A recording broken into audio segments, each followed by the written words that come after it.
Hello दोस्तों, क्या आपने नई कंट्रोवर्सी के बारे में सुना जो कि अभी रिसेंटली स्टार्ट हुई है? और ये हुई है एक नाम के ऊपर। आपने सही सुना। ये हुई है कि जो हमारे फर्स्ट प्राइम मिनिस्टर पंडित जवाहरलाल नेहरू का जो रेजिडेंस था, तीन मूर्ति भवन, जो कि अब एक म्यूजियम है, उसी के ऊपर। असल में जो इतनी बड़ी स्टेट है उसको जो मैनेज करती है उसका नाम है Nehru memorial museum and library.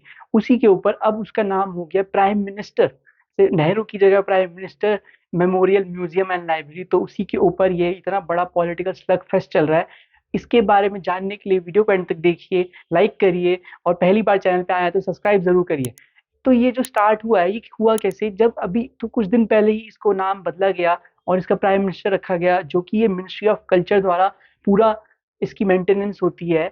और इसी से उन्होंने बताया है कि हम इसका नाम बदल रहे हैं क्योंकि ये सब उसकी इसमें जो म्यूजियम या लाइब्रेरी है वो सारे प्राइम मिनिस्टर को डेडिकेटेड है, खाली एक को नहीं।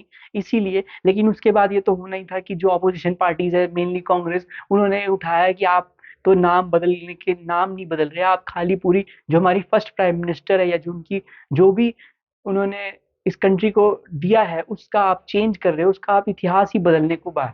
ये आप मानते हो या नहीं, इसका जरूर कमेंट्स में लिखना। और अगर ये बात करें तो ये बहुत ही फेमस हमारा लैंडमार्क है दिल्ली में, पूरे इंडिया में, बिकॉज ये कई टाइम से अलग अलग चीजों में न्यूज में तो रहता ही है। और अगर इसकी बात करें तो स्टार्टिंग में 2016 में भी न्यूज में था, क्योंकि जो इसको चलाने के लिए ये नेहरू मेमोरियल म्यूजियम और लाइब्रेरी है, जिसका अब नाम बदल बदल दिया है, ये 34 मेंबर इसमें हैं जो कि अलग अलग स्ट्रीम से लाए जाते हैं, अलग अलग उनका ऑक्यूपेशन होता है, जो कि बहुत एक्सपीरियंस होते हैं। उसमें मिनिस्टर्स भी होते हैं, कैबिनेट मिनिस्टर्स भी होते हैं, और अलग अलग वाइस चांसलर, रिटायर्ड ऑफिशियल्स।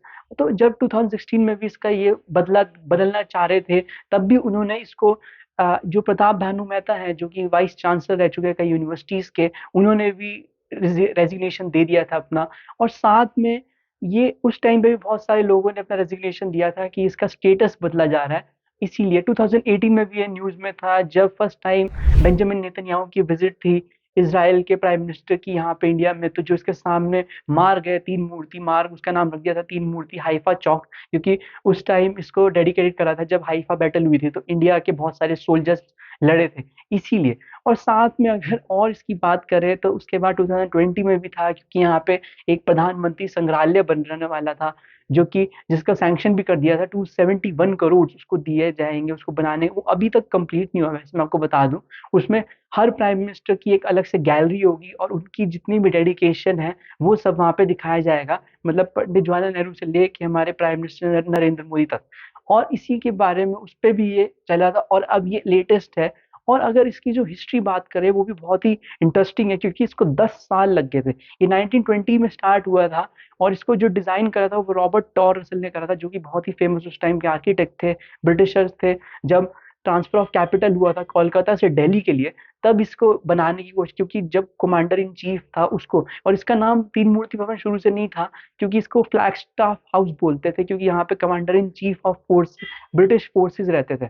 और इसकी ये 300 एकड़ में फैली पूरी स्टेट। साथ में यहाँ पे जो भी आर्ट वर्क हुआ है, जो भी डिजाइन हुआ है, वो सब स्टूको और व्हाइट मार्बल से किया गया, इसीलिए अब तक ये बोलते हैं कि इतना ऐसा है।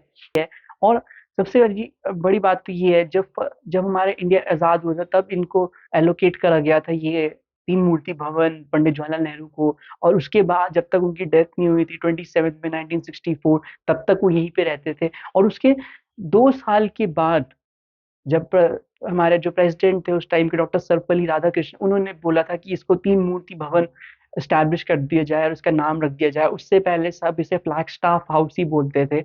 और इसीलिए ये इतना ज्यादा खास, और इससे इतनी ज्यादा इमोशंस और सब कुछ जुड़ा हुआ है, जो कि हमारी हिस्ट्री बताता है। और उससे पहले जो यहाँ पे बड़े बड़े गवर्नर जनरल्स या कमांडर इन चीफ रहे, वो सब इसी हाउस में रहे थे यहाँ पे, क्योंकि जब दिल्ली बन गई थी ब्रिटिशर्स की कैपिटल। और अगर बात करें और इसके बारे में, तो यही बोल सकते हैं कि ऐसे भी क्यों लड़ने की जरूरत है, एक खाली एक नाम, लेकिन नाम भी क्यों बदलना है? क्योंकि अगर हम हिस्ट्री में जाएं या हम और बड़े बड़े जो ऐसे प्रेसिडेंशियल हाउस या प्राइम मिनिस्टर हाउस है ऑल ओवर वर्ल्ड, उसके नाम कभी नहीं बदले जाते। जो नाम है वही नाम है। आपको क्या लगता है कि ये बदलना सही है या नहीं? क्योंकि वहाँ पे किसी के नाम पे भी डेडिकेटेड नहीं है। जैसे कि हम यूके का एग्जांपल ले लें तो वहाँ पे बकिंगम पैलेस है, जहाँ पे रॉयल फैमिली रहती है, या जो प्राइम मिनिस्टर हाउस है वो 10 डाउनिंग स्ट्रीट है, उसका यही नाम है, उसमें आप क्या अलग-अलग बदलोगे, वो सेम ही है। सब कोई भी प्राइम मिनिस्टर है किसी भी पार्टी से। और यहाँ तक कि रशिया में भी यही क्रेमलिन बोलते हैं प्रेसिडेंशियल हाउस को उनके, साउथ कोरिया में ब्लू हाउस बोला जाता है, और यूएस में आप सबको पता ही होगा व्हाइट हाउस कितना फेमस है, उसको वही बोला जाता है, उसका नाम कभी नहीं बदला कि व्हाइट से ब्लैक क्यों कर दिया, ब्लैक से व्हाइट क्यों कर दिया, ऐसा कभी भी नहीं। और हमारा इंडिया का ही राष्ट्रपति भवन वो भी यही है। तो ऐसे बहुत सारे एग्जाम्पल्स हैं कि जिसका नाम एकदम इक्वल है, या उनको पैलेस बोलते हैं, जैसे ये फ्रांस या स्वीडन में एलिसियस पैलेस बोलते हैं, टर्की में बोलते हैं प्रेसिडेंशियल पैलेस। तो उसमें हम क्या ऐसा भी नहीं सोच सकते कि इसमें इतनी बड़ी कंट्रोवर्सी करने करने की ज़रूरत भी क्या है? और अगर इसकी बात करें तो हम एक चीज़ बात मैं ख़त्म करनी चाहूँगा कि फैक्ट्स आर फैक्ट्स, ये हमारे फॉर्मर प्राइम मिनिस्टर ने बोला था, पंडित जवाहरलाल नेहरू ने, facts are facts and you it will not disappear on the account of your likes. इसका मतलब यही है कि आप फैक्ट्स को नहीं बदल सकते। ये चीज़ें जो किसी ने गलत करी है या किसी ने नहीं करी सही, वो तो फैक्ट्स ही रहेंगी ना, उनको आप चेंज नहीं कर सकते, क्योंकि फैक्ट से सब्जेक्टिविटी आती है, सोशल और साइंटिफिक रैशनैलिटी आती है। इससे आप नाम बदल के कुछ सही नहीं कर सकते, नाम बदल के कुछ पुरानी चीज़ें गलत नहीं कर सकते। आप चाहे जितना मर्ज़ी आप न्यूट्रल रहने की कोशिश करो, लेकिन आप में कन्फर्मेशन बायस आ ही जाता है। कन्फर्मेशन बायस वही होता है कि क्यों हम अपनी चीज़ें दिखाना चाहते हैं, या क्यों हम इतना ज़्यादा उसको अ, पॉपुलराइज़ या फैंटेसाइज़ करना चाहते हैं, कि क्यों हम अपने हिसाब से हिस्ट्री को बदलना चाहते हैं। ये भी उसी के कई सारे हिस्टोरियंस भी बोल रहे हैं कि ऐसा करने की क्या ही ज़रूरत है, एक नाम ही तो था, अगर वही रहता क्यों? क्योंकि इससे पहले भी जब उसमें प्लैनेटेरियम बना या और ज़्यादा उसमें और ज़्यादा कंस्ट्रक्शन हुई, क्योंकि अब सारे प्राइम मिनिस्टर की वहाँ पे जब गैलरी आपने रख दी होगी, प्रधानमंत्री संग्रहालय का मतलब यही है कि हर गैलरी, जितने भी हमारे अब तक के टोटल प्राइम मिनिस्टर्स है, उनकी सारी कंट्रीब्यूशन आपने दिखाई दी, तो नाम बदलने से क्या होगा? कि वो फैक्ट्स तो नहीं बदलेंगे ना। जो फर्स्ट प्राइम मिनिस्टर की हमारी गलतियां थी सबको पता है, क्या थी क्या नहीं, क्या उन्होंने सही करा, वो नहीं बदलेगा। जो अभी या और जो बाकी प्राइम मिनिस्टर्स की, सब तो सही नहीं हो सकते, तो क्या वो सही रहेगा? इसी में ही ये जो कंफर्मेशन बायस है, इसका बहुत अच्छा एग्जाम्पल है कि जब चार्ल्स डार्विन जो कि थे, जिन्होंने फर्स्ट टाइम एवोल्यूशन का बताया था, तो उस टाइम पे जब उन्होंने बताया था तो चर्च मतलब रिलीजन का बहुत ज़्यादा डोमिनेंस था, और उन्होंने बिल्कुल ही खत्म कर दिया था। नहीं तो चर्च बोलते थे कि नहीं, हम तो भगवान से आए हैं, भगवान ही सब कुछ है, ऐसा होता है, वैसा होता है। लेकिन उन्होंने सब कुछ धरा का धरा रख दिया था कि नहीं, फर्स्ट स्पीशीज़ तो ऐसे एवोल्यूशन ऑफ ह्यूमन बीइंग्स या मैनकाइंड ऐसे हुआ। तो भी चर्च ने उन्हें बहुत ज़्यादा हेवीली क्रिटिसाइज़ करा था। तो वही है कि चर्च अपने आप से जब भी हम फैक्ट्स को नहीं बदलना चाहिए, ना कभी उनको भी नज़रअंदाज करना चाहिए, क्योंकि हम हिस्ट्री से ही सीखते हैं हर चीज़ें।